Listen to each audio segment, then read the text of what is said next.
thing that is sort of troubling up here in Canada is given, what's the thinking around the tax differential? I look at it now. I quite frankly don't think Canadian teams have much of a chance to win, simply because when you look at it, they're going to need a piece or two at the trade deadline, generally to push them over the top.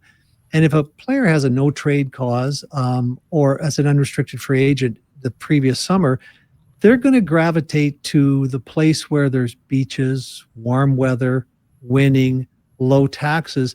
And what's the thinking behind it? I've sort of come to the point where I think there should be some thought, at least to the financial differential between, I know Gary hasn't been for that, at least publicly, but what's the discussion around that? Because I think fans in Canada are frustrated knowing their teams have a very difficult time attracting players because of the advantages, especially some of the Southern teams have, not only because of weather, but because they're winning too.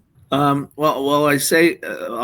start by saying there has been discussion. There has been consideration. Having said that, I think a lot of these variables that exist as between markets have existed forever as between markets. And as well as anybody, Rich, that players make decisions for lots of different reasons, and they're not necessarily all financial. A lot are family, a lot are education, a lot are weather conditions, a lot can have to do with anything. They can have to do with going back to their hometown, in which case the Canadians have a market advantage.